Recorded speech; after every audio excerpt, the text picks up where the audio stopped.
Jesteśmy, gdzie diabeł mówi dobranoc.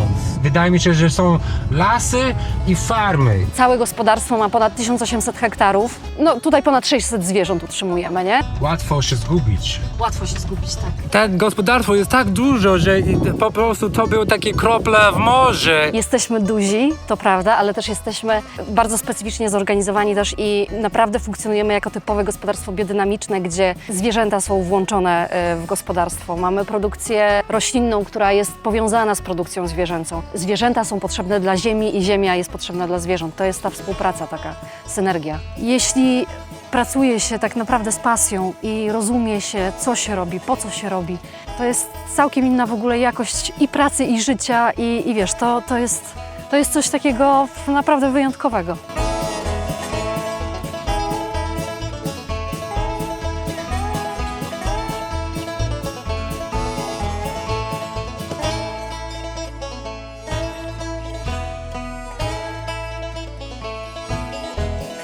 Monika Liberacka, jesteśmy w Juchowie, gospodarstwo biodynamiczne na Pomorzu Zachodnim. Ja jestem mega podekscytowany, bo ja od dawna chciałem tu przyjechać. To jest największe gospodarstwo ekologiczne na całej Polski. Czy największe ekologiczne? To niekoniecznie. Jeśli mówimy o biodynamicznych, no to wtedy można by było się pokusić, że jedno z największych, bo nie wiem, bo być może w sumie jest już jedno większe, ale ja myślę, że też chyba nie jest najistotniejsze to, że my jesteśmy największym, tylko my jesteśmy wyjątkowym gospodarstwem biodynamicznym. Mamy produkcję roślinną, która jest powiązana z produkcją zwierzęcą, ale też w strukturach tego gospodarstwa mamy też już małe przetwórstwo. Mielimy też nasze zboża i te mąki wprowadzamy na polski rynek. Nie ma opcji, żebyśmy nie prowadzili tego gospodarstwa w inny sposób niż biodynamicznie. To są stare budynki po niemiecki, tak? Bo jesteśmy na Tak, tej terenie tak. odzyskany od Niemiec, tak? Tak, dokładnie. Po II wojnie światowej tutaj osiedlili się ludzie z innych części Polski, ale też z Ukrainy, trochę chyba z Białorusi też.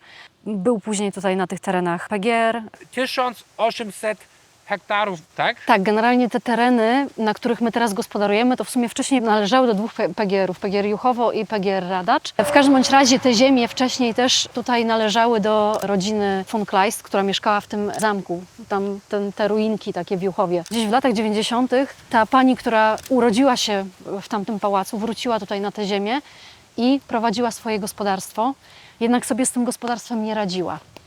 I zwróciła się o pomoc do pana Manfreda Kleta i generalnie tak dali podwaliny do tego, żeby tutaj stworzono taką fundację polską, która będzie właścicielem gruntów, wszystkich budynków, żeby wykluczyć możliwość odsprzedawania tej ziemi, żeby grunty były niezbywalne. To jest jedna z podstawowych tutaj też podwalin i żeby na tych terenach powstało gospodarstwo biodynamiczne. No w sumie już spółka rolnicza Juchowo 21 lat gospodaruje. Założeniem też było, że wokół rolnictwa mają się rozwijać inne inicjatywy zorientowane na pożytek publiczny, działania edukacyjne, zajęcia pedagogiczne dla młodzieży. Macie całe takie strefy edukacyjne, są namioty, bo są ludzie na obozy, Tak. nie chcemy przeszkadzać ludzi. Są zwierzęta teraz To jest akurat taki pochowane. mini zoo, To jest taki- To jest taka mała zagroda dla dzieciaków, gdzie jest parę owieczek, parę kózek i jakiś tam drób jest również w zagrodzie. Także to jest taka mała atrakcja dla dzieci. Okej.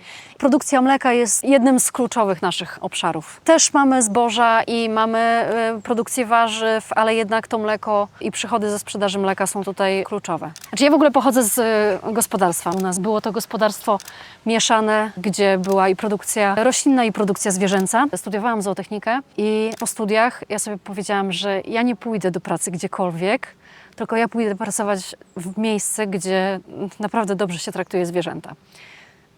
I pojawiło się ogłoszenie tutaj do Juchowa. Szukali zootechnika. Przyjechałam, no i zostałam. Już jestem 15 lat tutaj. 15 lat. 15 lat. Zaczęłam tutaj pracować jako zootechnik, później pełniłam funkcję kierownika działu hodowli i od 2015 roku jestem w zarządzie spółki rolniczej, więc no, od ponad 10 lat już zarządzam tym gospodarstwem. Ogólnie wszystko jest tam do tej las Tak. i wszystko tam do tej las, wszystko jest wasze. Tak, I, tak. I tam dalej do tej las. Tak, no generalnie tutaj ten teren jest naprawdę rozległy i właśnie co jest fajne, że mamy tą strefę buforową z lasu. i to nas też oddziela od innych gospodarstw i możemy naprawdę być spokojni, że nam tutaj jakaś chemia nie doleci przypadkiem od sąsiada. W rolnictwie pracuje około 40 osób, ale w całym projekcie łącznie około 150, łącznie z osobami z niepełnosprawnością, bo takie też u nas pracują w projekcie, w Zakładzie Aktywności Zawodowej dla Osób Niepełnosprawnych. Także jest sporo miejsc pracy tutaj utworzonych. A ile mieszkańców tej Juchowo? Jak słyszałam, że gdzieś tam koło 300, tutaj jesteśmy największym pracodawcą i to jest naprawdę fajne, że jednak można też pracować na wsi i ożywiać tutaj ten teren, nie? Więc na co dzień, jaka jest twoja ogólna praca? Co robisz tutaj? Wiesz co, ja spinam to wszystko jakoś, wiesz? Zarządzam całością, więc niestety ostatnio to jest więcej roboty w dokumentach. Dokumenty, spotkania, rozmowy, ustalenia. Już zdecydowanie mniej takiej bezpośredniej pracy przy zwierzętach. Ostatnio łapię się na tym, że dla mnie wyjście na pastwisko i sobie pooglądanie krów to jest wręcz relaks i przerwa w pracy, nie? Bo to jest dla mnie już teraz, ja teraz to mam przerwę, o tak, będąc teraz tutaj z tobą, nie? Tutaj jest taka prawdziwy mleczarnia, takie gospodarstwo.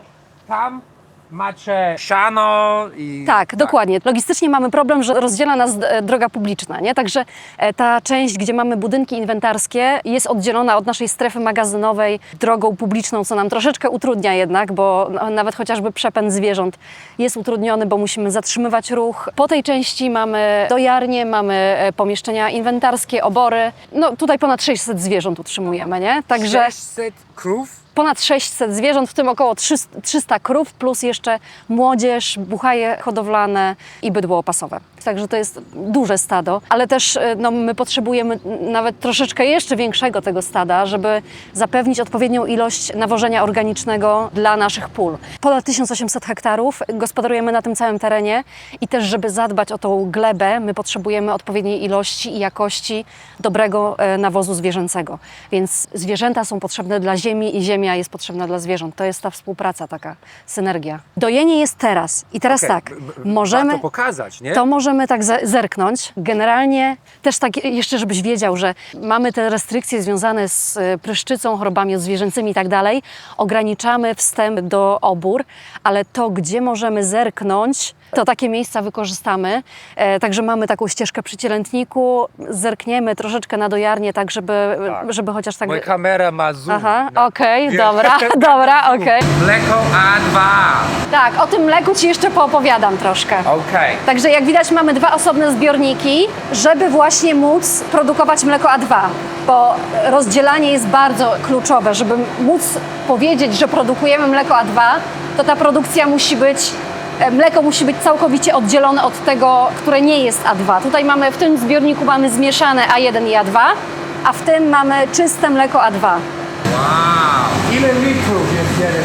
Jeden zbiornik to jest 9, a drugi 6 tysięcy. Więc łącznie maksymalnie 15 tysięcy jesteśmy w stanie przetrzymać.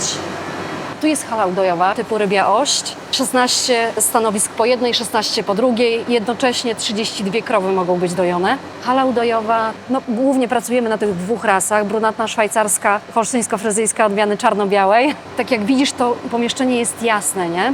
Ja często jak byłam w dojarniach, to te dojarnie były takie ciemne, gdzieś tam wciśnięte w jakiś kąt.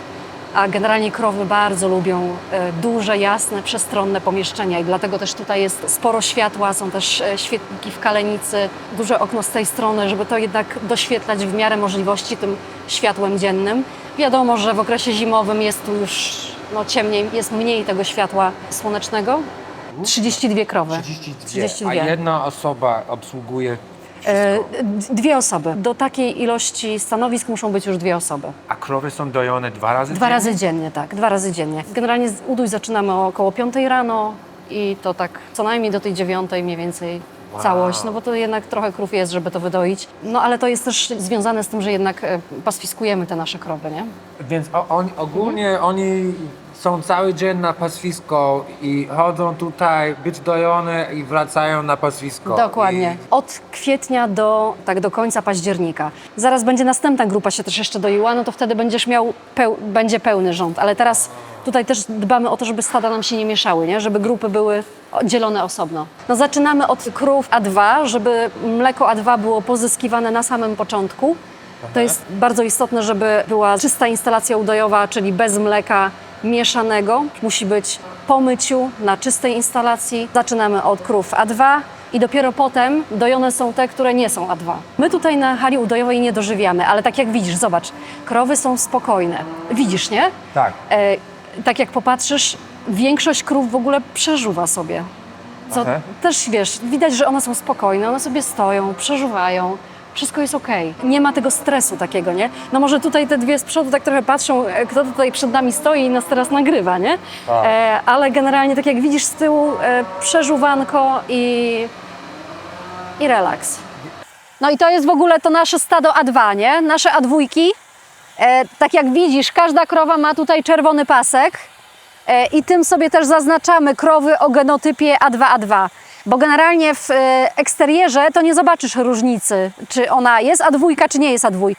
Genotyp A2A2 ma przełożenie na mleko, tak naprawdę na jeden tylko aminokwas w mleku. W mleku A2 mamy prolinę zamiast histydyny i już ta mała różnica, że mamy tutaj prolinę, sprawia, że trawienie tego mleka przebiega troszeczkę inaczej w naszym przewodzie pokarmowym.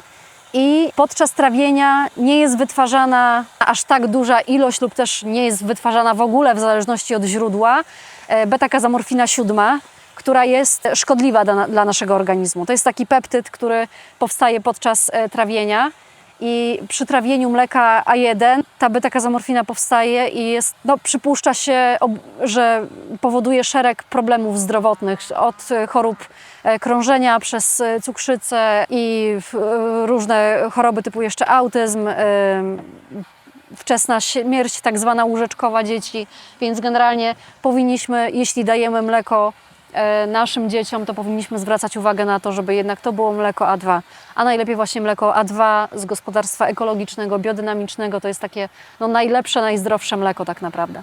Bo oni są dojone 2 razy dziennie. Wiemy, że to jest eksploatacja w pewnym sensie, tak? Ale porównując do tego, co się dzieje w konwencji, jak to widzisz tego wszystkiego? Czy uważasz, że ta mleko A2 jest koniecznie dla zdrowia człowieka? Znaczy, uważam, że tak. Jeśli chcemy pić mleko, to powinniśmy świadomie wybierać mleko A2 z gospodarstwa ekologicznego, biodynamicznego. To jest dla mnie jasne. Bo ja, jeśli piję mleko, to ja piję tylko nasze mleko. I jeśli chodzi o, nie wiem, wyzyskiwanie krów, ja uważam, że w naszym gospodarstwie to jest, że tak powiem, zminimalizowane, bo wiesz, nasze krowy, to nie jest tak, że one dają 15 000 w laktacji. U nas średnia wydajność za 305-dniową laktację no to jest około 5 000, czasami 5,5 tysiąca. Za 305-dniową laktację, bo w Polsce generalnie, jeśli podajemy dane związane z wydajnością krów, to podajemy za 305-dniową standaryzowaną laktację. Bo nasze stado jest pod oceną użytkowości mlecznej.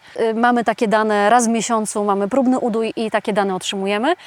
W tej chwili to stado jest mniej więcej na poziomie około 5 000, z tym, że też my podchodzimy całkiem inaczej. My nie wyzyskujemy tych krów, my ich nie zmuszamy do tego, żeby były po prostu fabrykami mleka, tylko, no zobacz, one są na pastwisku, one się pasą, mają możliwość wyboru, co chcą zjeść, czy więcej koniczyny, czy więcej trawy, czy może sobie ziółka pod skubie. Mają ten wybór, bo generalnie ja uważam, że też jeśli chodzi o dobrostan zwierząt, to, że krowa ma też możliwość wyboru, to jest też bardzo dużo. Ona nie jest zmuszona do tego, żeby jeść konkretnie to, co ma zaserwowane na stole paszowym. Tu na tym pastwisku ma wybór. Kolejna To jest grupa. Tak, to jest kolejna grupa, tak. Okej. I widzisz, że tutaj już krowa się odwróciła w drugą stronę, odgania tamtą, się robi małe zamieszanie, a generalnie nie chcemy przeszkadzać i stresować, nie? Okej. No to w sumie możemy porozmawiać tutaj o porodówkach i o naszych krowach. Tak jak widzisz, mamy tutaj krowę ze swoim cielęciem. No to jest wczorajszy cielak. W tej porodówce Mamy wydzieloną też taką strefę bezpieczeństwa, oddzielone jest łańcuchem, że jeśli ciele chciałoby sobie leżeć w odległości, w bezpiecznej odległości od matki, żeby też czasami, no bo zdarzają się czasami różne sytuacje, że krowa też niechcący nadepnie, uszkodzi takie ciele. One, teraz tego nie widać, ale czasami naprawdę podchodzimy, to widzimy, że cielęta sobie leżą w tamtej strefie bezpiecznej, a krowy w tej strefie tutaj dla krów, nie? My cielęta utrzymujemy przy matkach. Jest to też związane z tym, że mamy taki wymóg przy gospodarstwach biodynamicznych, żeby utrzymywać te cielęta przy matkach. Jak długo? Minimum 3 dni muszą być. Niektóre utrzymujemy troszeczkę dłużej, niektóre właśnie te 3 dni i potem te cielęta trafiają do grupy mamek, czyli trafiają do takich ciotek, do matek zastępczych. I z tymi matkami zastępczymi są 3 miesiące, ale i dłużej niektóre, nie? 3-4 miesiące. Patrzymy na potrzeby tych cieląt. Tak. Więc oni nie mają kontakt z mamą po 3 dni. Nie, co do zasady nie. Chyba że są akurat cielęciem mamki w cielętniku, no to wtedy są z matką przez cały okres ten początkowy odchowu. Też jest to dyskusyjne, nie? Co jest lepsze dla cielęcia i dla krowy? Pozwolić im, żeby ta więź się wytworzyła i potem separować, czy po prostu, tak jak robią to w konwencjonalnych gospodarstwach, zabierać od razu i nie pozwalać na wytworzenie się tej więzi. Gdybyśmy mieli przy tych naszych 300 krowach utrzymywać jeszcze 300 cieląt, to nie jest ta konstrukcja obór. To musiałoby być całkiem inaczej skonstruowane, żeby jednak była strefa, gdzie są krowy i zaraz za tym strefa, gdzie są utrzymywane takie cielęta, które sobie mogą przyjść do matki i mogą sobie odejść od matki. A te obory to nie jest ta konstrukcja, nie? One są przystosowane do tego, żeby cielęta były odchowywane osobno. Te obory, tak jak widzisz, one nie są jakieś zamknięte, to są takie bardziej wiaty, otwarty taki dosyć system, no zadaszone są, mamy tą część legowiskową, no teraz właśnie widać, że odeszliśmy troszeczkę i krowy już sobie przechodzą, nie? Tak, widzę. Także no tu jest akurat Więc cały droga. czas mają świeże powietrze Tak, mają świeże powietrze. i cień. I cień. I cień. I też ten dach jest też izolowany, więc jak są takie upalne dni czasami, to my latem też zostawiamy krowy w dzień na oborach, bo jednak wtedy jest im lepiej, mają lepszy komfort termiczny, no bo jednak krowy są bardzo narażone na ten stres cieplny. One nie lubią takich temperatur 20 parę stopni, nie? No, dla krowy to tak optymalnie, no, zdecydowanie niżej.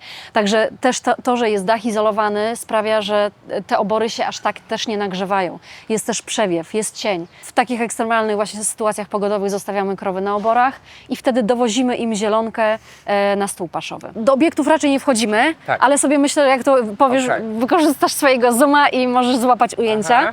Tak jak mówiłam, 5 budynków, tak? 1, 2, 3, 4, 5. I tam jeszcze ostatni stół, taki mały stół, gdzie mamy jałówki hodowlane. Cały ten kompleks jest tak jakby połączony ze sobą, nie? Jest jedna obora dla krów dojnych. Mamy stół paszowy, który łączy jest wspólny dla krów z jednej i z drugiej obory. Właśnie to są byki, to są buchaje, nie? Okay. Także nie jesteśmy w środku, patrzymy z dystansu. Więc na każdej oborze mamy 3 boksy dla buchajów hodowlanych. One używane są u nas do krycia naturalnego. Nie robicie inseminacji w ogóle? Też inseminujemy. Także my mamy zarówno krycie naturalne, jak i inseminację. Inseminacja jest dopuszczona w ekologii, w biodynamice również. Jedynie co, jeśli chodzi o inseminację, to jest niedozwolone, żebyśmy stosowali nasienie seksowane. I mamy jeszcze też buchaje, które są częściej są buchajkami hodowlanymi, które oczekują na dopuszczenie do rozrodu. Maluchy, średniaki, ale też i mamy buchaje, które po prostu opasamy i które wprowadzamy potem jako nasze mięso. W tej chwili jest tak, że mamy grupę odbiorców naszych cieląt. Buchajki trafiają do innych gospodarstw, ale generalnie pracujemy nad tym, żeby coraz więcej buchajków u nas zostawiać i żeby móc opasać tak naprawdę każde zwierzę, które u nas w naszym gospodarstwie się urodzi. Z tym, że potrzebna jest do tego infrastruktura Zobaczymy, jak to się rozwinie, bo to jednak jest proces, nie? Bo to tak, żeby zostawić wszystkie sztuki, no to potrzeba jednak sporo przestrzeni. Jaki jest ten wiek, kiedy jałówek będzie inseminowany pierwszy raz? Wiesz co, no u nas to jest takie, znaczy to też zależy, jak patrzymy, podchodzimy do każdej sztuki indywidualnie, czy już jest odpowiednio wyrośnięta, czy potrzebuje trochę więcej czasu. No to my też nie żywimy intensywnie naszej młodzieży hodowlanej. Bazą jest pasza objętościowa i tam niewielki naprawdę dodatek pasz treściwych w żywieniu, więc one trochę wolniej rosną, więc to no, nie będzie tak jak w konwencji te, nie wiem, 12-14 miesięcy, tylko u nas to jest raczej, no zdarzają się 14, 15, 16. Ważne jest, żeby podchodzić elastycznie i patrzeć na potrzeby konkretnej sztuki. Robiąc zakupy, to kupuję nasze produkty i sięgam po inne produkty, tylko gdy naszych nie ma, nie? Nie wiem, w kwestii na przykład mięsa, ja kupuję tylko nasze mięso, bo wiem, że jest to mięso z dobrego źródła. Wiem, jak te zwierzęta były hodowane, jak były traktowane, czym były żywione. Tu jest piękny cytat, który pokazuje, dlaczego tutaj też mamy takie też inne podejście do zwierząt. Trzeba wieków pełnych miłości, abyśmy mogli odwdzięczyć się zwierzętom za ich przysługi i zasługi dla ludzkości. I wiesz, powiem Ci tak, w tym zdaniu jest naprawdę dużo, jak dla mnie. I nasze gwiazdy idą właśnie na pastwisko. To jest po dojeniu. Tak, to jest już po dojeniu i one sobie... wracają na polu. One wracają tak, na pastwisko teraz, tak. I będą cały dzień, a potem oni trochę wiedzą, kiedy jest czas dojść Tak, po prostu? tak. Co do zasady, wypas rozpoczynamy tak w kwietniu. Patrzymy, jaka jest, czy trawa już jest wystarczająco duża, żeby wypuścić krowy na te pierwsze spacery, czy musimy jeszcze chwilkę poczekać. Zwykle w kwietniu już te pierwsze spacery na pastwisko się odbywają. Dlaczego mówię spacery? Bo my stopniowo zmieniamy tą dawkę z żywienia zimowego na to żywienie letnie, żeby dać ten czas, żeby mikroflora w żołądkach krowy się przystosowała do tej nowej paszy. Krowa nie lubi nagłych zmian żywienia. Nie lubi tych takich zmian, tej zmiany dawek pokarmowych, no bo to generalnie mikroflora żywacza musi się dostosować do nowej paszy. Jasne. I oni jedzą tak naprawdę tylko jakieś siano i trawo na własne gospodarstwo. Stosujemy w żywieniu również dodatek pasz treściwych, ale ten dodatek pasz treściwych nie może przekroczyć 25% suchej masy dawki pokarmowej, bo produkujemy mleko sienne też. I to, że czasami też nawet nie jest aż 25%, tylko nawet czasami i w niektórych przypadkach 10% dawki pokarmowej. Też patrzymy na potrzeby konkretnych krów, bo to też zależy dużo od fazy laktacji, od tego, ile mleka krowa produkuje, jakie ma potrzeby żywieniowe. Nie? O, dzień Piękne, dobry. nie? Dzień dobry. Oni patrzą na... Tak, no to są te brunatne szwajcarskie, brown Swiss tak zwane. Wiesz co, może się troszeczkę odsuńmy, bo tak, bo akurat widzę, że jest zator, nie? One się zaczęły, o widzisz, odsunęliśmy się i już idą. Tak, wygrałeś. Tak. Jesteś większe. Po prostu nie ma koniec. Tyle, oni wszyscy naraz. Jest takie... Ale widzisz, spokojnie sobie idą. Takimi taśmami jest zrobione wejście, zagrodzone, także krowy wiedzą, gdzie mają skręcić. Okay. Droga jest przygotowana, więc jeden pracownik, zanim wypuszczamy takie stado, musi iść i przygotować tę drogę. Czyli zamknąć, zrobić tak, żeby były taśmy tam, gdzie muszą być, żeby krowy wiedziały, na którą kwaterę mają wejść. Tutaj Wiola idzie za krowami i jak krowy wejdą na pastwisko, to zamknie tamtą kwaterę, żeby krowy były zamknięte na pastwisku i rozpoczyna się ich ten całodzienny wypas. I wracają potem do nas już na udój. Jeżeli te krowy są w tej oborze i macie tyle teren, że jest tak, że oni muszą iść bardzo daleko czasami, żeby docierać do jakiegoś pastwiska? Wiesz co, no tak staramy się, żeby chodziły powiedzmy maksymalnie 2 km, nie? Żeby dalej nie chodziły. To jest i tak dosyć daleko, nie? 2 km w jedną, 2 km w drugą. Tak. Potem znowu po południu 2 km i 2 km, no to robić się 8 km. Wow. Więc no, krowy muszą mieć też mocne nogi. Czasem zdarzają się przestoje na pastwiskach, bo nie wiem, trochę bardziej sucho, no to wtedy dowozimy im do obory zielonkę z tego typu użytków, nie? Które są troszeczkę dalej oddalone i nawet no, nie ma zorganizowanej takiej drogi przepędowej, żeby drogi przepędowej, czy też poideł, ogrodzeń, tej infrastruktury na tych dalszych użytkach nie mamy. Cały czas to jest wasz teren. Tak, po prawej i po lewej stronie nasz teren. Powiedz mi, jaki procent te hektary są wykorzystane do karmienia tej krowy? A jaki procent są do produkcji jakichś zboży czy żywności? Wiesz co, tak myślę, że z pół na pół wychodzi. Pół na pół. Okej.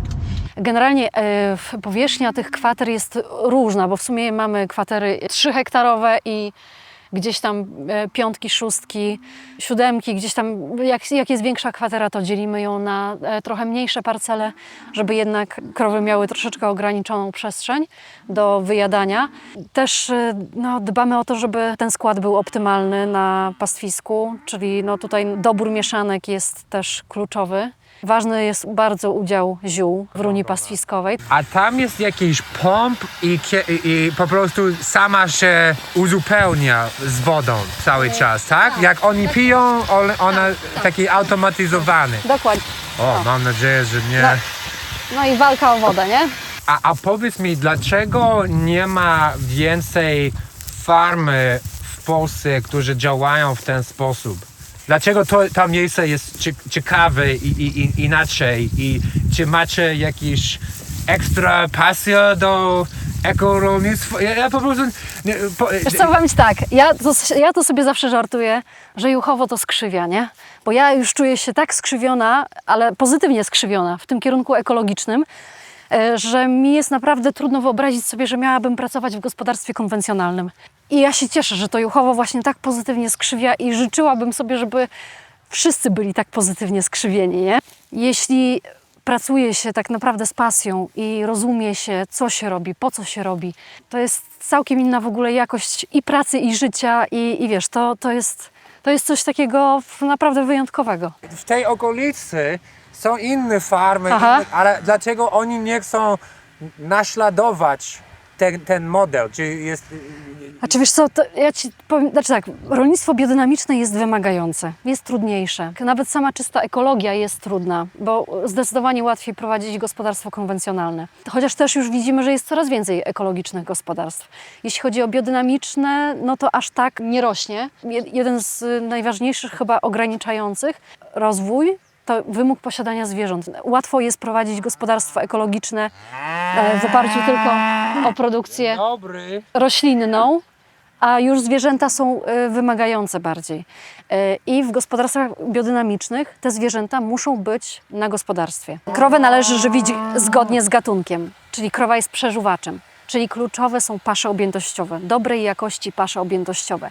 Dodatek pasz treściwych, tak jak najbardziej, ale znaczy tak, my wiesz, jak teraz produkujemy to mleko sienne, mamy certyfikat GTS, gwarantowana tradycyjna specjalność, to musimy trzymać się tego, że maksymalnie 25% suchej masy dawki pokarmowej może pochodzić z pasz treściwych. Z tym, że niektóre krowy dostają mniej tej paszy treściwej i to jest okej, bo to chodzi o to, żeby zaspokoić ich potrzeby pokarmowe.